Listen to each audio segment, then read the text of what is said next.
All right, welcome to the show, World Soccer Radio, Sports Byline USA. Nick Geber and Danny Page with you today, as we are each and every weeknight from 9 p.m. Eastern Time on the Sports Byline Network. What a weekend of football we've had, Danny. There's so much to talk about. It's positively spilling out of my rather ample mouth. Ample, yes. That is one way I would describe you, Nick, is ample. Well-fed would be another. Indeed, well-nourished. What a big weekend it was. I mean, just from the first match of the By weekend. the way, you're no match. famine victim yourself. Let's just put that right? up there. Wow. Okay, yes. Yes. All right. Can't wait till dinner time. Just want to get this over with so I can chow down. It really was incredible from the opening whistle, the first minute, right, of the first game of the weekend, the lunchtime kickoff, to the primetime Sunday evening match, which had a goal in the last minute. Yeah. A goal in the first minute, a goal in the last minute, both of which played massive roles in the race for fourth and the title and the relegation battle, and we're going to talk about it all tonight. Yeah, so much to get to. We're going to ask some big questions today, and we're going to have the opinions of Nick Webster from RealFootyTalk.com. Will be providing us with some of his view from the terrace. We'll hear from Nick here in just a couple of minutes. And of course, does he actually do the show from a terrace? I don't know. And we actually want to hear from you. 800-878-PLAY. That's 800-878-PLAY. Let's have your tweets in, shall we? Let's be having them at World Soccer Radio. That's at World Soccer Radio. So let's hear it from you. Come on. Arsenal fans, where are you, Gooners? Let's hear. Has Wenger lost the plot? Was this endemic of the usual February meltdown? Or was this just, as I think it was, just a bad day at the office? Let's talk about that. And Danny, we have to talk about how good Liverpool were. I know I'm a Liverpool fan, but you know what? That was an absolutely dominating performance. Yeah, if you feel a little bit biased talking about how great they were, then allow me to talk about it. The question that we talked about on Twitter, was it the greatest 20 minutes in the history of the Premier League? I think maybe. Pretty incredible show that the Reds put on at home to title dreamers Arsenal. Yeah, it was an amazing performance, and I hate to use that word on the air. Also, Arsene Wenger. Let's talk about Wenger. Let's talk about the mistakes he's made in the window for Wenger. We should talk about that. We're also going to talk about, of course, Man United, Man City. Let's talk about that unbelievable Man United Fulham match. We have to talk about it. And I'm going to ask this question, and I'm slow to coming around to this, Danny. I'll admit it. Mm-hmm. David Moyes just may very well be out of his league, and I'm not saying that from emotion. I have something to back it up with. Plus, we're going to talk about the media and their usual jump to conclusions. Man, we got so much to get to, and we're going to give our predictions for tomorrow's matches. We're jam-packed, so don't go anywhere. We'll be right back on the Sports Byline USA Radio Network. Nick and Danny.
back. I want to hold my scarf up and get chills and goosebumps. There you have it. I really want to go to Anfield. Anfield, you'll never walk alone. All right, so Danny, by the way, welcome back to the show, World Soccer Radio. Big hello to our men and women in uniform listening on American Forces, as well as those listening on the affiliate stations of the Sports Byline Network, TuneIn.com, iHeartRadio.com, or watching the show, seeing our beautiful mugs here at WatchWSR.com, our beautiful television simulcast, or whatever you want to call it. All right, Danny. Beautiful. You've described it as amazing. I mean, you're really in the Valentine's Day kind of mode, aren't you? Amazing is a terrible word. I when I was doing the World Series of Poker, I had the privilege of broadcasting, sitting in the booth next to, we talk about Ron Barr being a legend, next to a legend of radio broadcasting, Howard David. Yeah. And we had a sideline reporter. It's a very beautiful girl. She's one of the top models in the world, actually, these days. And she was out there doing some sideline reporting. And she was interviewing people, and she was using every second word was amazing. Amazing. Yeah. And Howard leans over to me, covers the mic, and says, "If that girl says amazing one more time, I'm going to stick my foot up her amazing ass." So anyway, I'm sure Howard's glad you shared that on here. Howard's a great guy. It was a true honor and a privilege to work with him. But look, it's an honor and a privilege to be with you here tonight. Well, let's get on with it, Danny, because Liverpool shook up the Premier League title race this weekend in a very big way. Yeah, they did. Look, Brendan Rodgers says Liverpool are not title contenders, and I know after this performance people are muttering that they're title contenders. I want to make it plainly clear. Stop. Liverpool are not title contenders, but they are going to... Contenders don't draw West Brom and lose at the KC Stadium against Hull. Sorry. Are you talking about Man City? Sorry, never mind. No, they are not title contenders. The team is not deep enough. They're a little too inconsistent still away from home. They're going to need to iron these things out. They could be a year from now, 2 years from now. A lot of injuries this year too, mind you. Yeah, absolutely. And look, Liverpool are doing incredibly well. Brendan Rodgers has his team really firing on all cylinders. And you're right, Danny, that was some of the most beautiful football I've ever seen. The first 20 minutes of that match was something to behold, if you like. It should have been 7 or 8 nothing. It should have been. And I tell you what, if Luis Suarez had scored that volley, that would have been probably the world goal of the year. And we are coming into the World Cup. I'm not planning on seeing a better goal than that all year. However, hit the woodwork. But I really, I want to talk less about Liverpool's masterful performance because we only have an hour and we've got a lot to cover here. Yeah. I want to talk about more about what... That surprises me that that's not what you want to talk about. Well, I want to today. talk more about what the implications are for the Premier League because that really is the story here. I mean, we all saw that result with... we were aghast at how beautiful that was and what a drubbing Arsenal does. But the fact of the matter is it blew the title race wide open. Well, the title race was already wide open. Well, it was already wide open. But if you consider that result with the other results that we had, right, the 5 hours of football, really, that morning for us here, that evening, afternoon in England, that is what blew the title race wide open. Man City going to Carrow Road, right, and getting a 0-0 draw on the back of their defeat to Chelsea. Liverpool beating Arsenal 5-1. And by the way, I want to point out Liverpool only have about 7 goals less right now than Man City does, which is an incredible number when you think about it. I mean, these teams are prolific, and they're providing great entertainment for the Premier League. That's the best part about it. 5 goals shy. So the title race is truly wide open, and you have to, at this point, Danny, do what we have been doing, which is going back now and taking a look at who has what matches left. Mm-hmm. And seeing what these results mean. So, for example, Liverpool beat Arsenal. They have Man City away, and then they've got Tottenham, City, everyone else at home, and Everton and Chelsea at home. That bodes well for Liverpool in their current form. Now, I don't think they're going to take, that they're going to take 12 points out of that. They may get a win against United on the road. They may beat Man City at home, but they're not going to maximize those points. Points are going to be given away. City, on the other hand, have to go away to United, away to Arsenal. They still have to go to Anfield, and they still have to go to Everton. Although I'm not sure that Everton's going to be saying all that much here. So if we look at all this, but the most important one, Danny, is to look at Arsenal, okay? Because they are home against United this week. Oh yeah, Wednesday. Then they're away to Spurs, away to Chelsea, home to City, away to Everton. Tough stuff. The team, if you're looking at this grouping right now, that really I think is in pole position right now and would be my favorite today to win the title is Chelsea. Yeah, but aren't you doing exactly what you No. are going to say later in the program that the journalists shouldn't do? No, I'm not going to say. I'm just saying I would think if you look at their schedule that they're probably the favorites to win the title. But you didn't let me finish my point here. Okay. But my point is that this title race is wide open because if you've got Man City going to Carrow Road and dropping points, anything is possible here. Yeah, I don't really want to say too much at all about the title race. I don't think we learned that much about it really this weekend. I think, Nick, I've been saying on this program for 3 weeks that Arsenal were not involved in the title race, right? Well, no, they're involved in the title race for sure, Danny. I've been saying for a few weeks that they would be out of the title race by the time we hit April, and it looks like it might even happen earlier. Well, wait and see. They're poor against the teams around them. Here's what, to me, I learned this weekend, especially from the Liverpool-Arsenal match and the Man United-Fulham match, Nick, is that when you look at the teams, you have that graphic up there of the top 7, right? Yeah. I'll put it back up. I want to go back to the Arsenal match against Liverpool back in November. Liverpool were really stagnant. They really didn't get a lot going. Yep. I think that what we learned, at least what I learned this weekend, is of the top 7 teams, and really it's what I learned over the last week. Of the top 7 teams, there are 2 managers that I see as possessing a superior superior ability to utilize tactics down the stretch here. And for Brendan Rodgers' team to be really shut out and limited against Arsenal, and then to turn around and in such a fascinating manner dominate Arsenal. And for Mourinho's team to go into the Etihad earlier this week and then come out and beat Newcastle 3-0. I think Liverpool and Chelsea have a significant advantage in having those 2 men at the helm and having those 2 leaders. Well, on the other hand, you look at Wenger, you look at Moyes, and they just haven't had what was needed lately to propel their team to that next few extra points here and there. Well, let's talk about it because, for me, this was Arsene Wenger's not so excellent adventure. And I spelt it wrong on the lower third here, so will you excuse me if you're watching on Ustream. But the point is that, I'm not going to read into here that this is the death knell of Arsenal. No. That, everything else. For me, this was really... But he was outwitted, you have to admit. He was outwitted. This was really a bad day at the office for Arsenal Football Club, compounded by an outstandingly brilliant performance by Liverpool. They were not... However, what this tells me is not about any of these things, Danny. The question that you have to ask yourself is, when Arsenal look at themselves, and there's a good chance here that in 4 weeks they're going to be out of every competition that there is. When Arsene Wenger is looking at himself in the mirror, he has to ask himself, how did I lose that opportunity? I had to make 2 really good signings. I had to be prepared to spend 40, 50, 60 million pounds on 2 players. I needed a quality striker and an awesome midfielder. Give me both of those guys, and I can compete for the title with the best of them. Jack Wilshere... Money was there. What's that? Money was made available. He was just too hesitant to pull the trigger. He is too conservative to be in charge of that side of the club. And I'm going to take the same thought into the next segment, Danny, when we start talking about Man United. But Arsene Wenger has no one to blame but himself.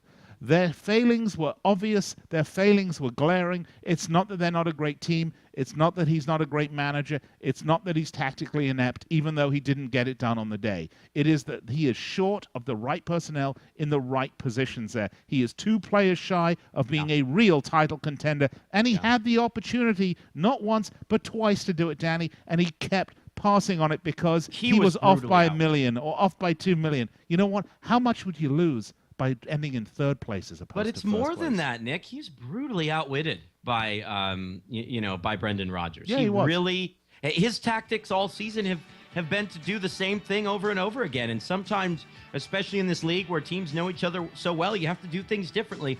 And I'm interested to see what kind of changes he makes Sunday when they host Liverpool. What an interesting turnaround. All right, World Soccer Radio, Sports Byline USA. Man, there is so much to talk about. We hope you'll give us a call, 800-878-PLAY, or send us a tweet at World Soccer Radio. Danny, we getting any tweets in? Okay. No tweets in yet. We'll get them when we what are you doing, guys? Get out there. Get tweeting. All right, we'll be right back after this with more, so don't go anywhere.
All right, a little rush. And by the way, that was how I felt watching Liverpool-Arsenal that first 20 minutes. That was a rush. It was a rush. I mean, really. I wonder if that's how Ian Rush felt, too. Yeah, maybe. Did Ian Rush feel the rush? I don't know. Was he listening to Rush while he felt the rush? Ian Rush felt the rush. He was listening to Rush, and it was probably while he was in his car in rush hour traffic. Very good, Danny. Booyah. Yeah. 800-878-PLAY, 800-878-PLAY. All right, the discussion, obviously, what's going on in the Premier League right now. Big upsets, big moving and shaking. Title race wide open. We're not even talking about the relegation race right now. This is about who is going to finish top, who's going to finish in the top four. That is really the discussion today. We've talked a little bit about the incredible performance that Liverpool put in, and we've talked about Wenger and how, in my mind, Danny, and I have, you know me, I'm a big Wenger fan. Wenger is responsible. He has not moved fast enough. He's too slow. He's too conservative. He has, Danny, something that I'm going to say that David Moyes does not have. He has in the same character trait of David Moyes. These men have no gamble in them. Yeah, I kind of agree with that. They like to make more calculated moves in a lot of regards. I don't think Wenger was always that way. It's kind of happened in his older age. He's gotten a little stale. You have to be able to gamble, to use those Marcelo, but you got to gamble. That's my Marcelo. You have to have some gamble. If you don't have any gamble, Danny, you'll never achieve anything. You look at Mourinho, you look at Brendan Rodgers, you look at Sir Alex Ferguson, you look at even Pellegrini. Yeah. They have gamble in them. Yeah. They're prepared to throw caution to the wind if they have to. They're prepared to take a flyer on a player if they have to. It's a great point. If you don't have that gamble, you will never be successful. You will forever be a bureaucrat. And I will tell you, Danny, right now, there are two football bureaucrats sitting in some of the top teams, David Moyes and Arsene Wenger. And I'm surprised about Wenger, and I am not surprised about Moyes, and I'll tell you why later. Go for it. I want to read some tweets, but can I just ask you kind of an off-base question here when we talk about these top 7 teams? Yeah. All right, we talked about Pellegrini earlier in the week, right? We've talked about Mourinho and Rodgers today. We've looked at, Moyes, obviously, and Wenger. Where in this top 7 hoodoo does Tim Sherwood fit? Doesn't he just seem really out of place among all these big names and big personalities with huge resumes? Well, it's so funny, Danny, because not too long ago we were talking about like a goober. AVB was the next anointed one, the next one to be the next great one, the Mourinho Jr. And he what a disaster of a manager he was. But what happens here, Danny? By the way, you're right about Tim Sherwood. He's done a great job. Does he fit in with that crew? No. Not really. No one's really talking about him. Is he a sexy manager? Is he a big name? Is he the sort of guy that's going to get the media all hot and heavy? Absolutely not. But is he doing a good job at Spurs? Yes, he is. Yes, he won. Can I read a couple tweets here? Please before we get to the view from the terraces? Bernie Wilkinson, at Bernie_J. His emoji, by the way, has a Chelsea symbol, nice. Chelsea crest on it. At World Soccer Radio, during the last few months, you have to wonder what impact the Champions League games will have on some of the teams. Absolute truth. We're going to talk about that a little later in the week.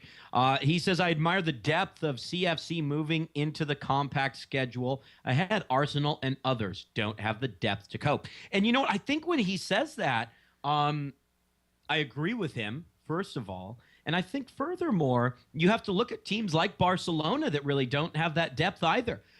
Chelsea, we seem to be disregarding them for a long European run and perhaps winning a 3rd straight European trophy. I can't count them out at this point, especially with Jose at the helm.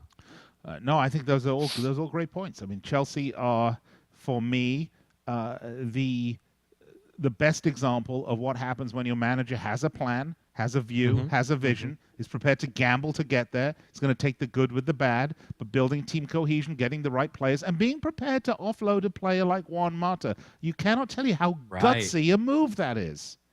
Absolutely. There comes a point where you say, well, why does he get Willian? Is he player banking? Is he trying to keep him away from Spurs? Well, you see why he got him, right? Yeah, he's been great. It's interesting stuff. All right, I tell you what, let's go to the view from the terraces and chat with our good mate, Mr. Nick Webster. Yeah. Hey, Nick. Hey, Danny. Nick Webster here with a view from the terraces. Don't forget you can find out more of my warblings on realfootytalk.com. Follow me on Twitter at Nick Webster or Facebook /realfootytalk.com. What a weekend we had. Just when you think the Premiership has given us all that we've ever seen. It comes up with something else to just smash us around the face a couple of times. I mean, at Anfield, it was just simply staggering, wasn't it? Liverpool's destruction of Arsenal, completely unbelievable. Didn't see that one coming. Brendan Rodgers for the last few months has been oscillating between, yes, we're title contenders, to, no, we've got no chance, we're completely rebuilding. Well, I think the performance today showed you that they are title contenders, and with City and Chelsea still to come to Anfield, they are going to have a monster say on where the title is eventually going to end up. Not sure if they're going to win it. I actually agree with Rodgers in some regards and think there's just not enough depth within the Liverpool squad, especially if something happens to Suarez. Yes. On the other side of the coin, Arsenal. Yes, it's February, so that means Arsenal are going to completely go in the tank for the last 9-10 winless trophy seasons. February has always been the month that has seen Arsenal completely implode. And what's different right now? I mean, they've got United in the league, Liverpool in the cup again, Bayern Munich coming up. Arsene Wenger is going to be in some serious trouble. I knew he should have gone out and bought a serious, strong, tackling, tough, warrior-like centre midfielder. Love Jack Wilshere, but he's not going to be able to do it for you. Arsenal are in trouble. Arsene Wenger keeps on saying that he's going to sign a new contract. If I was him, I'd whip out the pen now and start scribbling his name, because come the end of February, Arsenal will be out of all the competitions and it'll be once again a season of what ifs. Poor Arsenal. When are they actually going to get it together? Manchester City, Manuel Pellegrini. Wow, what a 7 days for them. Losing to Chelsea at home for the first time this season, then going to Norwich of all places and being held scoreless. This is a team that has scored over 1 billion goals this year. City are having a major blip. And the reason being, Pellegrini's never been in this situation in England before. Unlike the man, the master, the Machiavellian genius, Jose Mourinho. He's been in the final stretches with Chelsea. He knows how to get the maximum out of his team. Just look at Eden Hazard. 4 months ago, Mourinho was saying in the press, out loud, you know what, Hazard, you haven't got it. You haven't got the mentality to be a top player. Well, it's obviously, he's thrown down the challenge and Hazard has responded to it quite beautifully. I mean, who can say right now, who is a better player than Eden Hazard in the Barclays Premier League? He is completely lights out. The football he's playing is ridiculous, and he's really putting Chelsea on his young shoulders and barreling them to the league title. I mean, I can't see Chelsea actually messing up here. Mourinho knows how to win this title. Pellegrini doesn't. And then we can't help but talk about, yes, I'm sorry, Manchester United. Oh, I feel for David Moyes. The agony that this man is going through on the sideline. I coach myself. I know what it's like to concede these last-minute goals time and time again. It absolutely rips you apart. I seriously don't know how much longer United can continue with the Moyes experiment, though. I mean, this club is just, it's imploding. I mean, it's hard to watch. I'm actually in pain right now, wondering what the new low is, and I keep on thinking that they've hit the low, but it keeps on happening again. You can't drop points at home to Fulham. That's a new low. Wow. Shocking stuff. So, that's my view from the terraces, boys. Don't forget, realfootytalk.com. Catch up with you next week. All right, view from the terraces, Nick Webster's piece. Interesting points. He actually made a lot of the same points that I made, Danny. I hadn't heard it through, but he's... Well, great minds think alike. That's what I'm here for, is to break up the monotony. Oh, there we go. Yeah. Always great stuff from Nick. That Nick, not this Nick. Okay, thank you for clarifying. But the one thing I'm just not sure if I completely agree on, and obviously want to hear what you think, I don't necessarily agree on Pellegrini. You know, I think that it might have been easy to say the same about Jose Mourinho when he first jumped into the Barclays Premier League.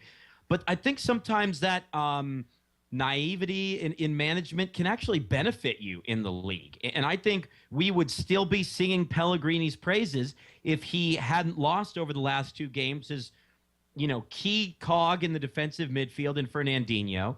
One of the 3 best players in the league, along with Suarez and who he mentioned, Eden Hazard and Aguero. And really the key that fits into the keyhole in Samir Nasri. I don't know if it's been Pellegrini's failings, Nick. I think it's just more been, losing those three important guys. Danny, you are absolutely correct. Really? Okay. I'm with you 100% on this. Okay. Look, the media are too quick to crown champions, and they're too quick to label people, and they're too quick to jump. They jump to all these conclusions. Look, I will agree that earlier on in the season, when City were having this sort of questionable away form, a lot of that had to do with Pellegrini coming to grips with English football. I mean, there was lots of discussion about, why are you putting out the best squad possible for a League Cup match that we're going to win, 18-0, and then we're going to be exhausted and draw a silly league match, on the road that we should win. That's just Pellegrini's learning curve, and he learned very, very quickly. To his credit, he is an astute and savvy manager. Yeah, I do think not underestimate him. He is pure quality. But I would, and I'll say the same thing about David Moyes as I will about Pellegrini. The same thing for Man United applies to Man City. I'm sorry, you lose three of your best players, three of your linchpin players on the team. It is going to affect you on the field. Maybe not on the 9-0 blowouts that you should have when everyone's rolling, but when you got to grind that result, when you got to have that incredible, that spark. Those are the players that you look to, and if they're not there, Danny, that's what happens. Yeah, take away Eden Hazard, and I know Fernandinho's not a defender, but I'd say he's valuable in the same way that Gary Cahill is. Take away Hazard and Willian and Cahill, and Chelsea are going to struggle against City and away to Norwich. It's That's just, right. It's just the way the depth works. When you lose three of your first 11, you're in trouble, man.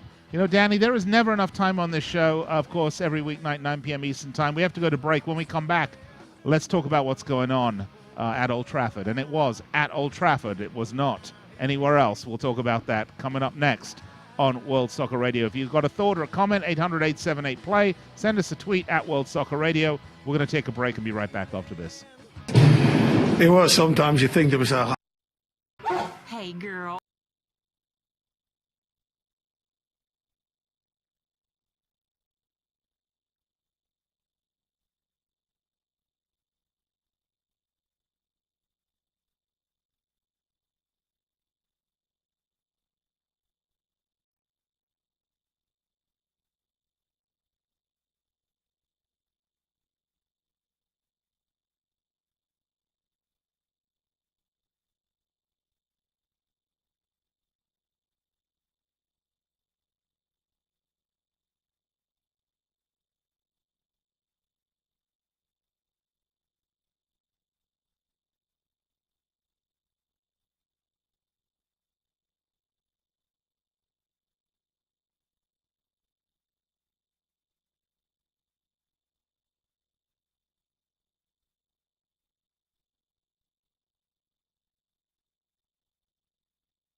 All right, welcome back as we bring you back with a little Pink Floyd here on World Soccer Radio. Nick Geber and Danny Page. All right, Danny, we can't beat around the bush anymore on this. Okay. We got to talk about what happened at Man United. Yeah, right. Beat around the bush. You've been waiting eagerly to do this for nearly 36 hours now since the game ended. Yeah, it has been there's a lot of Schadenfreude going on here. Let's be honest. What is that? What is that term? It's sort of the enjoyment of seeing someone else fail. Yes. Yeah, you're really... And the somebody else is not David Moyes, who I like a lot and I have a lot of respect for. And I've been supporting on this show, Danny, since he came to the power at Old Trafford, since he was the anointed one from Sir Alex Ferguson. But there were some things that happened at this match against Fulham that really surprised me. And I want to play a couple of clips if I can, Danny, before we really get into this, because do your thing, man. Because I think you will find this to be the most telling. Now, keep in mind, these are David Moyes' fellow managers. Let's start with this is Rene Meulenstein, the manager of Fulham, talking about the match that just happened. And let's listen to this. It was sometimes you think there was it can't be true, you know. I can't see us really dragging us over the line. Although I have to say we kept defending well, you know. United's game plan was quite straightforward, right from the off, get it wide, get it in. A lot of early crosses. Now we set up, we knew that was coming our way, and I thought we defended really, really well. There wasn't too many sort of real clear-cut chances, in the first half. We had a chance to break, which we did really well, and we got the goal to get our noses in front. And we've been saying that to ourselves for so long. Let's see if we get our nose in front to give us something to hold on to, because every time it was the other way around, and you give yourself a mountain to climb. So that was good. With a bit of luck, we could have even gone 2-0 up. All right. So did you catch the key part there, Danny? Yes, I did. Okay. Just here we go again. One sec. Yeah. It was sometimes you think there was it can't be true, you know. I can't see us really dragging us over the line. Although I have to say we kept defending well, United's game plan was quite straightforward, right from the... Okay, United's game plan was quite straightforward. They were putting crosses and crosses in the box, and we defended well. And in fact, he went on at a different time in another interview to say that's really quite easy to defend. Yeah. So that Didn't really... you see the cross numbers, by the way? Yeah, it was like 80, 86-4 yeah, or something like that. But the fact is... Right. That is just inept management, Danny. That is a poor tactical plan. That is not... Hey, is that the first... I'm sorry to interrupt you, bud. Is that the first time you felt that way about David Moyes this season? Yeah, no? it is a little bit. Okay. And I'm going to combine this with a couple of thoughts about David Moyes. When he was at Everton, I said earlier that he had no gamble. He didn't have the ability to, take that next step when he had to lay the cards out and, win big or go home, one of those things, right? Yeah. That's so important in a successful manager, a successful entrepreneur, a successful athlete, a successful anything. I mean, you ask these great athletes out there, basketball, Kobe Bryant, he is unafraid to shoot the ball. You just got to have that gamble in you. Yes. When David Moyes was at Everton, the expectations were easy for him to meet. Mm-hmm. Here's where I'm going with this. He had an average squad that year after year performed just above averagely.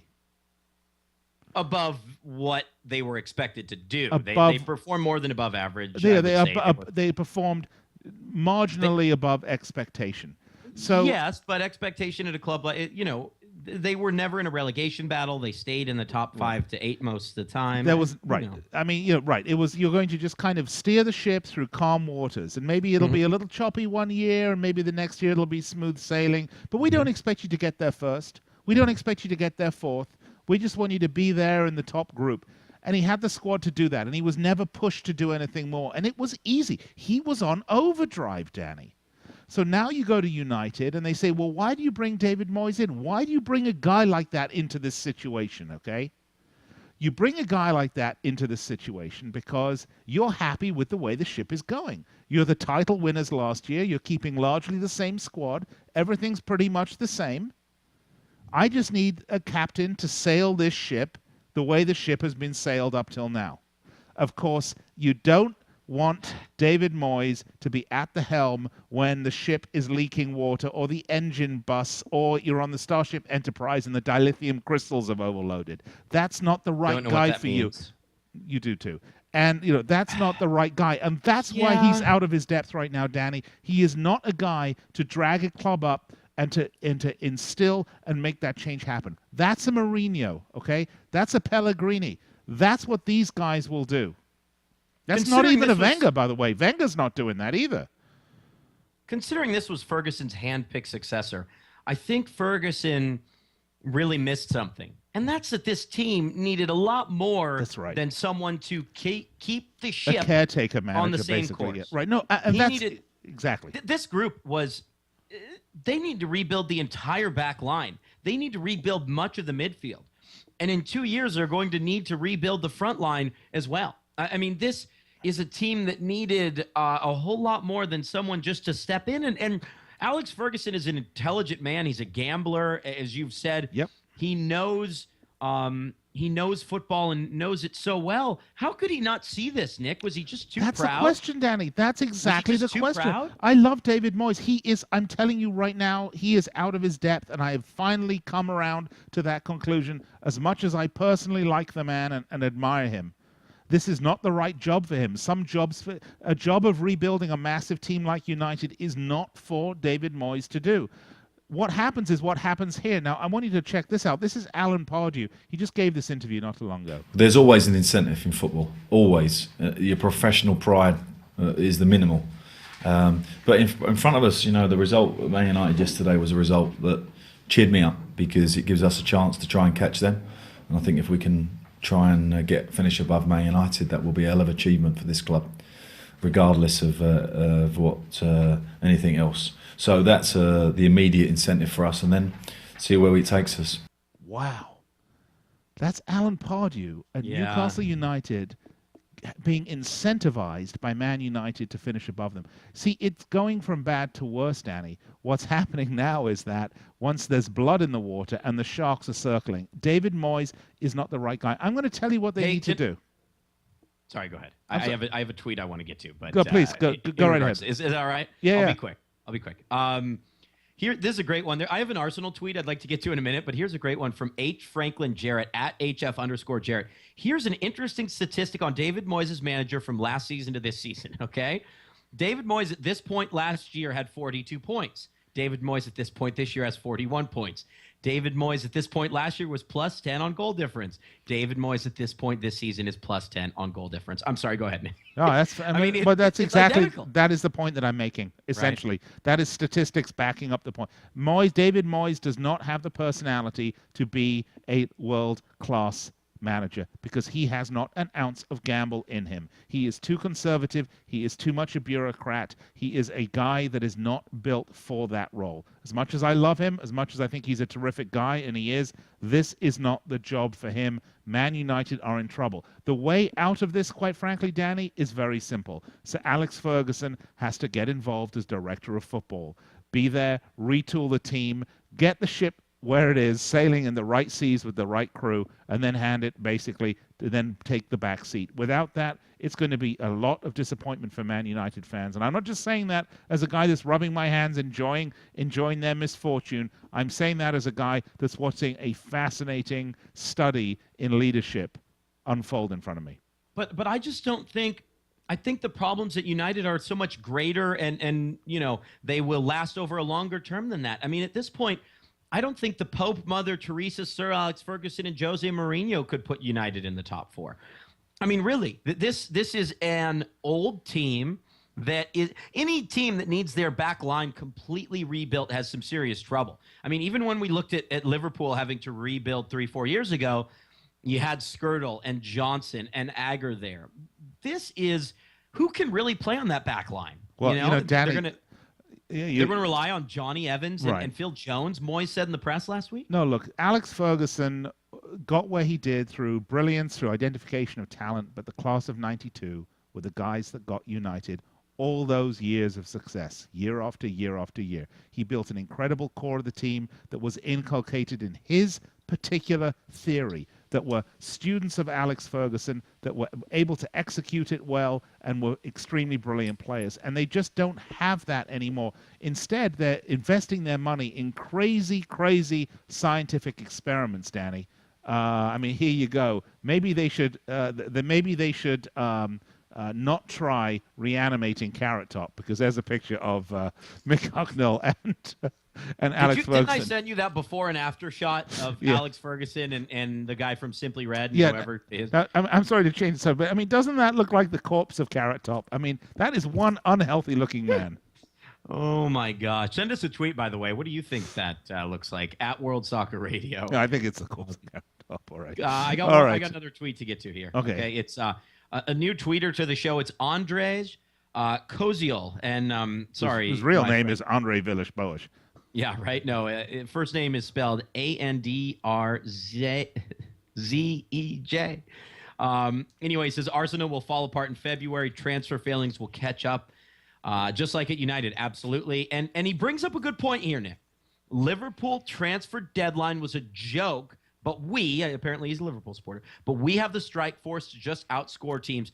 Defense needs Sacco, drop Johnson. He makes a couple good points there. No, but exactly. But Danny, the best point he makes is this is what Alex Ferguson did last year with Robin van Persie. You know, if you score goal after goal, you're going to cover up a lot of problems. Now, clearly, Liverpool are aware of their defensive issues, and they've been trying to address them. They just haven't got it done. But this is what Ferguson did last year. He brought in Van Persie. And look, we were saying last year, this was the people, not just us, but other people were saying this is, the weakest United team in years. This is the weakest title-winning team we can remember probably since Blackburn Rovers. And that's exactly what happened. That is exactly what happened. We didn't even get to the fixtures for tomorrow. I know, it's crazy. Well, we can run through them quickly, or do you want to just keep on? Yeah, no, I'll list them off here real quick. I got them in front. Okay, let's start with Cardiff Villa. That's one of them. Yeah, Cardiff Villa is obviously an interesting match. Cardiff with a lot to respond to. Both teams have a lot to respond to, frankly, don't they? Villa are dreadful away from home. I think Cardiff will bounce back in this one, 1-0 win. How about Southampton Hull? That's a good one. Southampton. Well, I mean, look, we were talking about this before. I mean, what a genius job Steve Bruce did, I think, in the January window. I mean, bringing in two strikers, then two strikers who score. That's fantastic. Southampton, I love Southampton. They're one of my favorite teams outside of Liverpool, obviously. But I think Hull are going to win this one 2-1 at home. Really? I like it. Do Chelsea struggle at all going to the Hawthorns to play West Brom in the same way that Liverpool did 2 weeks ago? I'm going to go on a limb here, Danny. Oh, no way. I'm going to go on a limb. I'm going to say that the draw specialists that are West Bromwich Albion will get a draw. They have so many draws, Nick. It's so ridiculous. It's crazy, isn't it? They have 11 draws, which 11, is, I think it is. Top of the Premier League. And they managed to draw some big teams. It's either going to be a draw or it's going to be a blowout. You take your pick. But I'm going to go on the edge and say a draw for the fun of it. West Ham hosts Norwich. I think West Ham get another win here. Please. I love Sam Allardyce. Win for West Ham. All right, break time, World Soccer Radio. As always, there's never enough time on this show, particularly when the stories are hot and heavy like they have been. We'll be right back after this. Meanwhile, we'll still have time for a couple of tweets. So find us at World Soccer Radio. That's at World Soccer Radio. All right, we're going to step aside. Be right back in 3 minutes. So you be sure to stay with us here on the Sports Byline USA Radio Network.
right, welcome back.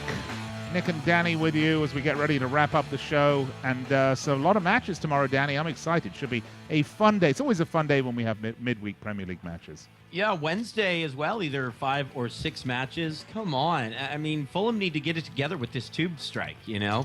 That's crazy. Arsenal are fine. West Ham are fine. Yeah. But you as a Liverpool supporter, I bet you'd like Liverpool to have a day off. How wonderful is FA it? Cup. Yeah, before the FA Cup. You want that to I happen, will don't tell you? you, Danny, I will give up any thought of FA Cup silverware for a 4th place league finish. That is See, the I think most they could important do- thing. I think they could do both. Well, You know, I think the winner of these 2 matches are obviously on a collision course for, you know, a spot to meet in the semifinals or to meet in the final. hey, Danny, Whoever wins the Man City-Chelsea game and whoever wins Arsenal-Liverpool have a great opportunity to win the cup. how great are the top 7 right now in the Premier League? Look, the middle of the table is fantastic, and we got an incredible relegation battle. But how exciting is it to look at these teams that we have in the top 7? The type of football they're putting on for us week in and week out. It's great stuff. I cannot remember a more exciting Premier League season.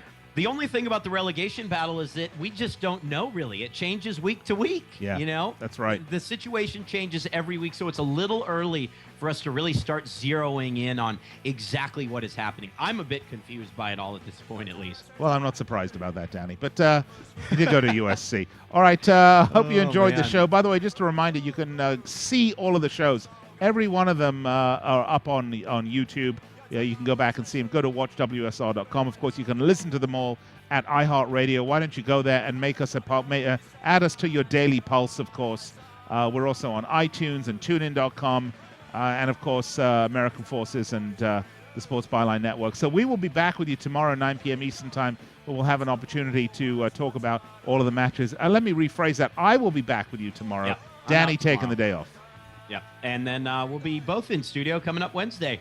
That's right. Writer from NBC Sports joins us as well, Nicholas Mendola. Should be great. All right, we're going to have a lot of fun then. So you be sure to tune in tomorrow, 9 p.m. Eastern Time. I'll be back with you. Let's talk about what happens tomorrow. In the meantime, folks, coming up next, a legend of the broadcasting game, Mr. Ron Barr, right here on the Sports Byline Network. So don't change that dial. We'll be back tomorrow at 9. You stay safe tonight. Cheers. We'll speak to you tomorrow. You guys have a good night. Thanks. You too. See you, buddy. Later, man.